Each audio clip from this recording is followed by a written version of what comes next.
안녕하세요. 놀라운 논란의 미스터 논란입니다. 손흥민 선수가 뛰고 있는 토트넘 소식 전해드리도록 하겠습니다. 최근 토트넘이 울버햄튼을 상대로 2대1로 역전패당하는 그런 상황이 있었죠. 하지만 해외에서는 현재의 토트넘이 단지 유아기일 뿐이라면서 현재 토트넘이 발전해야 되는 방향에 대해 이야기를 했습니다. 이와 더불어 포스테코글루 감독의 예전 성적을 살펴보면은 현재 토트넘이 불안해하지 않아도 되는 이유를 알 수 있는데 그 이유가 무엇인지 바로 들어가 보시죠. 오늘자 뒤에 애슬레틱에서 나온 기사입니다. 안제 포스테코글루 감독이 현재 이 과정 중에 있다라는 것이 가장 중요하다라고 이야기를 하면서 이번 주에 이 토트넘의 경기력에 대한 기사가 나왔습니다. 그 기사를 살펴보면은 현재 이 토트넘에서 뛰었던 이 울버햄튼전에서 뛰었던 13명의 선수들 중에 포스테코글루 감독이 직접 데려온 선수는 단 한 명이었습니다. 그 한 명이 바로 브래넌 존슨이었고, 그리고 브래넌 존슨이 이 경기에서 유일하게 골을 넣은 득점자이기도 했습니다. 이 점을 생각해 볼 때 안제 포스테코글루 감독의 토트넘, 아직까지는 안제 포스테코글루 감독의 색깔을 내고 있지 않다라고 이야기를 할 수 있는 대목인데요. 게다가 지난 시대, 그러니까 콩테와 무리뉴로 대표될 수 있는 이 두 감독과 이 포스테코글루 감독은 완전히 원하는 방향성이 다르기 때문에 새롭게 들어온 선수들 같은 경우에도 사실은 논 포스테코글루 플레이어, 이 포스테코글루 감독의 선수가 아닌 것처럼 보였다라고 이야기하고 있습니다.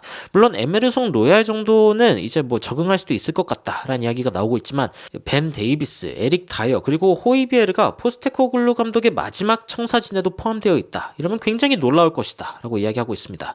그만큼 이 선수들은 사실상 이 존재 자체로 포스테코글루 감독과 잘 어울리지 않는 유형의 선수라고 평가를 받고 있는 것이죠.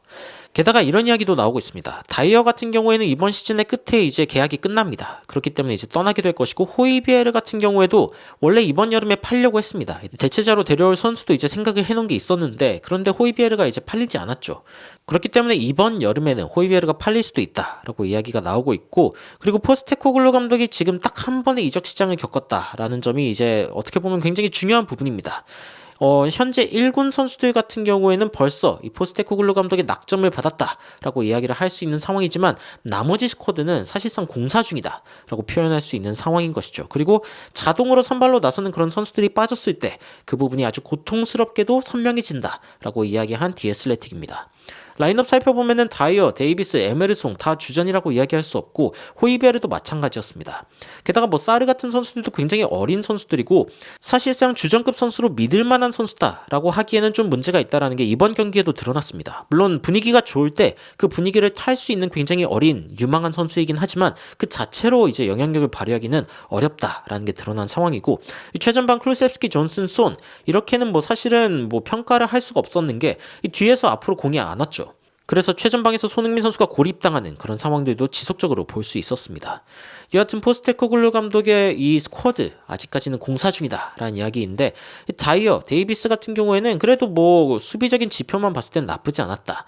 하지만 일단 속도가 부족하다. 이게 포스테코글루 감독 체제에서 이 수비수에게 가장 요구되는 그런 부분이기 때문에 속도가 부족하면 사실상 포스테코글루 감독 체제에서 뛸 수가 없죠. 왜냐하면 이제 굉장히 어그레시브한, 굉장히 적극적이고, 그리고 이제 공을 앞으로 내보내는 그런 축구를 하고 있는데, 이 포스테코글루 감독 체제에서 이런 선수들은 굉장히 위험 요소가 될 수 있기 때문입니다.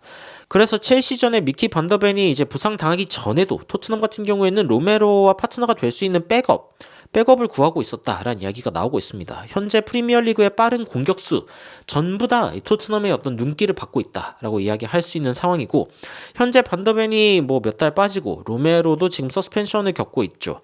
지금 출전 정지를 당한 상황이기 때문에 현재 중앙 수비수가 더 필요하다. 이 부분은 뭐 더 이상 강조할 필요가 없을 정도로 이 포스테코글루 감독이 가지고 있는 가장 큰 고민이 바로 이 센터백이다 라고 이야기가 나오고 있는 부분이고, 그리고 그 뒷부분에 호이비에르의 이야기도 나오는데, 호이비에르 같은 경우에는 다른 경기 혹은 다른 감독들과는 사실 나쁘지 않은 궁합을 보여줄 수 있고 자동으로 선발로 뛰는 선수였는데, 포스테코글루 감독이 왜 호이비에르를 안 뛰게 했는지는 사실상 지난 경기에 좀 증명이 됐습니다. 비수마처럼 뭔가 공을 잘 지켜낼 수 있는 그런 느낌도 아니고, 아니면 이제 공격적으로 뭔가 상대의 수비를 풀어낼 수 있는 그런 능력도 없기 때문에 포스테코글루 감독이 요구하는 그런 모습은 이제 호이베르가 갖추고 있지 않다라는 이야기가 나오고 있죠. 포스테코글루 감독은 지난 경기에 선수들에게 제발 좀 앞으로 나가라, 일어서라, 기적적으로 이제 소리를 지르는 모습이 보였다고 해요. 그만큼 팀의 공격적인 운영이 잘 안 되는 것에 대해서 굉장히 답답해하는 그런 모습을 보였습니다. 그래서 이제 포스테코글루 감독은 어떻게 하게 될까요? 일단 현재 토트넘을 보면은 다른 매니저들이 데려온 선수들이 굉장히 많다라고 이야기가 나오고 있고, 그리고 이번 경기가 뭐 무리뉴나 콩테 때로 돌아갔다라고 이야기하셨는데 무리뉴와 콩테 때의 선수들이 뛰었습니다. 그래서 그때의 축구로 돌아갈 수밖에 없었다라고 이제 설명을 하고 있는 겁니다. 특히 이제 콩테 감독 같은 경우에는 포스테코글루 감독과 완전 성향이 다르죠. 그렇기 때문에 토트넘이 포스테코글루 감독이 주전이 없이는 사실상 굉장히 힘든 이유가 명백하다라고 이제 이야기가 나오고 있고, 그리고 토트넘이 지난 이적 시장에 7명의 선수나 데려왔습니다. 게다가 2명의 임대를 완전 이적으로 데려온 것을 제외하고도 7명의 선수였다고 하니까 사실상 너무 많은 선수들이 바뀌면은 그러면 좀 힘들 수 있지 않겠냐라고 이제 포스테코글루 감독도 생각했다고 해요. 근데 이 부분은 사실상 이제 첼시를 보면 좀 느껴집니다. 첼시가 사실은 스쿼드가 굉장히 많이 바뀌었고, 그리고 팀워크를 다지는데 굉장히 오랜 시간이 걸리고 있습니다. 그런데 조금씩 이 아스날전의 무승부도 그렇고 이 강팀과의 경기에서 지속적으로 뭔가 성적을 내면서 맨시티와의 경기에서는 또 4대4로 비겼죠. 그러면서 점점 더 이제 팀워크가 올라오는 모습이 보여집니다. 무슨 뜻이냐? 현재 첼시는 영입이 더 필요하다라고 이야기하기보다는 손발을 좀 맞추는 과정이 필요했다라고 이야기를 할 수 있는 상황입니다. 그래서 토트넘도 너무 많은 선수들을 한 번에 바꿀 수 없었다라고 이야기할 수 있는 부분이고, 그리고 이제 나머지 8경기들, 그러니까 1월 이적 시장까지 이제 8경기 정도가 남아있는 상황인데 그래도 승점을 아예 못 딴다라고 이야기할 수는 없죠. 포스테코글루 감독이 지속적으로 현재 있는 선수로도 자신의 전략을 어떻게든 활용하려고 할 겁니다. 그러면서 뭐 지는 경기도 있고 비기는 경기도 있고 이기는 경기도 있겠죠. 그런데 포스테코글루 감독은 이렇게 생각하고 있습니다. 어쨌건 경험할수록 더 강해질 것이다. 포스테코글루 감독은 자신의 전략에서 선수들이 어떤 일을 겪게 될 것인지 명백하게 보여주고, 그리고 그 능력을 기르기를 원하고 있습니다. 그래서 현재 있는 선수들이 방출당하지 않으려면은 최대한 이 8경기 안에 자신의 가치를 증명해야겠죠. 마치 강등권에 내몰린 그런 팀들의 필사적인 느낌처럼 현재 토트넘에 있는 선수들도 필사적으로 이 8경기 안에 자신의 가치를 증명해야 됩니다. 물론 1군으로 뛰지 못하는 선수들의 이야기고, 그리고 토트넘이 사실은 이번 스타트가 굉장히 좋았습니다. 뭐 이번에 2번 지기는 했지만 승점 26점을 기록하고 있는 상황이기 때문에 나쁜 스타트라고 할 수 없다라고 하는 점도 일단 토트넘에게는 희망적인 부분이기는 합니다.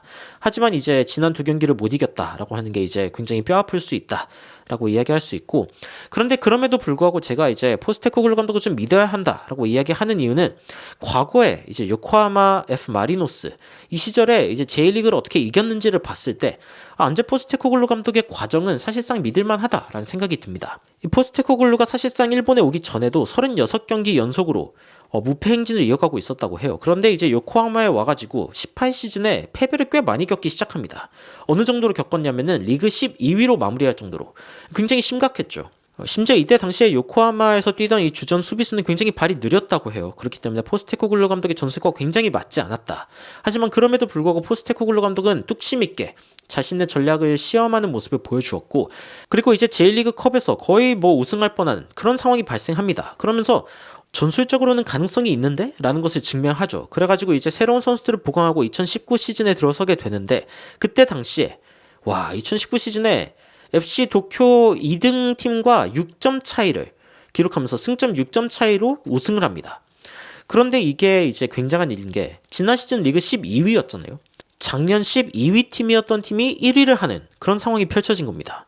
그래가지고 이때 당시에 포스테코글루 감독의 전술에 대해서 엄청나게 많은 그런 조명이 있었다고 해요. 근데 그때 당시에 썼던 전략이 뭐 현재 토트넘과 다르냐라고 하면 그렇지가 않습니다. 일단 수비수들, 그리고 인버티드 윙백이나 아니면 이제 중앙 수비수를 통해서 이제 중간으로 나아가는 모습, 아니면 수비 이선이 상대방이 어떤 미드필더를 끌어주고 있을 때 서드맨에게 패스를 주는 방식으로 이제 공격을 전개한다던가, 그리고 중원으로 공이 전개됐을 때 이 측면에 있는 선수들이 지속적으로 상대 수비수들을 압박하면서 밑으로 내려보내는 그런 모습을 보여주는 게 바로 안제 포스테코글루 감독의 그때부터 지금까지 이어지는 그런 전략의 특징이기도 하죠.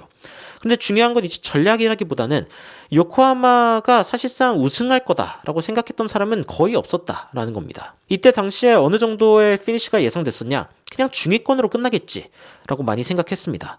그런데 포스테코글루 감독은 이 상황에서 인버티드 윙백을 쓰고 굉장히 공격적인 높은 지점의 압박과 굉장히 똑똑한 무브먼트를 통해서 결국에는 요코하마 마리노스의 승리를 이끌어냈다라고 이야기를 하고 있는 것이죠. 현재 토트넘을 보면은 승점 26점. 물론 좀 아쉽긴 합니다.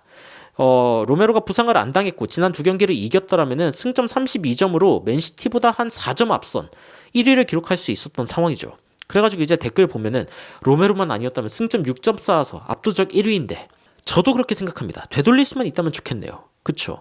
앙제도 바보처럼 어쩔 수 없이 폭망한 선수 데려다가 자기 전술로 잘해보겠다고 하지 말고 젊은 애들 데려다가 경기해라. 이것도 방법일 수 있습니다. 저도 이거는 나쁘지 않은 선택이라고 생각하는데 현재 유스들이 있죠. 그런데 아마 브리안 힐처럼, 그러니까 브리안 힐이 굉장히 잘하는 모습을 보여주는데 EPL에서 약간 추풍낙엽처럼 떨어지는 모습 있지 않습니까? 젊은 애들도 비슷한 상황이 일어날 수 있다라고 하는 거는 이제 염두에 둬야겠죠. 그리고 이제 토트넘이 토트넘했다, 이 말은 앞으로 반대 의미로 불려졌으면 좋겠다. 저도 그런 생각을 합니다. 현재 토트넘이 토트넘했다고 하면 잘하다가 망했다, 이런 뜻이죠. 근데 완전히 반전을 일으키는 게 토트넘했다라는 뜻이었으면 좋겠고, 근데 첼시와 맨시티가 무승부, 그래가지고 EPL 꿀잼이다. 맞습니다. 논란님, 새로운 컨텐츠 라이브 영상도 기대하며 응원합니다. 감사합니다. 안 그래도 최근에 이제 멤버십이 나왔는데 이 부분에 대해서도 나중에 좀 설명해 드리도록 하겠습니다. 여튼 현재 토트넘이 물론 이제 좀 아쉬운 상황이긴 합니다. 왜냐면 시즌 초에 너무 잘해줬고 사실상 뭐 리그 1위도 가능하냐 뭐 이런 이야기가 나오고 있다가 지금은 뭐 4위권 안에 들 수 있을까 이런 이야기가 나오고 있으니까 얼마나 속상합니까? 기대치 자체가 바뀐 건데, 그런데 그럼에도 불구하고 이 토트넘에 대한 기대를 접을 수가 없는 이유는 예전부터 이 포스테코글루 감독은 힘든 상황 가운데서도 반등하는, 그리고 결국에는 자신의 스타일로 성공하는 그런 모습을 보여준 감독이기 때문입니다. 그리고 뚝심 있는 포스테코글루 감독이 레비 회장에게 전달하는 일관적인 메시지, 선수가 필요하다. 안제 포스테코글루 감독의 전술에 맞는 선수들이 필요하다라는 이 메시지만 이 구단에 전달이 된다면은, 그러면 충분히 이번 하반기 그리고 사실 내년에 굉장한 가능성이 있다고 생각합니다. 그래서 이제 토트넘을 응원하는 게 사실상 요즘은 그렇게 괴롭진 않고 좀 장기적으로 봤을 때 가능성이 있다 라는 생각이 듭니다. 물론 지금 당장 손흥민 선수가 이적해서 우승할 만한 팀으로 갔으면 좋겠다라는 분도 있겠지만, 그런 게 있지 않습니까? 뭔가 역전 드라마. 그래도 토트넘에서 손흥민 선수가 함께 있던 세월이 있고, 그리고 진짜 중위권 팀이었던 이 토트넘을 손흥민 선수가 여기까지 끌어올려서 챔스 우승까지 할 뻔했다가 실패했는데 여기에서 다시 한번 리그 우승하고 챔스 우승한다? 야, 이러면은 완전 드라마거든요. 그리고 저는 손흥민 선수 안에 그런 드라마를 쓸 수 있는 그런 DNA가 있다고 믿고 싶습니다. 여러분들은 현재 토트넘을 보시면서 어떤 생각이 드시는지 굉장히 궁금한데 댓글로 의견 남겨주시면 더욱 흥미로운 소식으로 찾아뵙도록 하겠습니다. 이상 놀라운 논란 미스터 논란이었습니다. 시청해주셔서 감사합니다. You are my sunshine, my only sunshine. You make me happy, home and away. And when it's pouring, you keep on scoring. So please don't take my Sony away.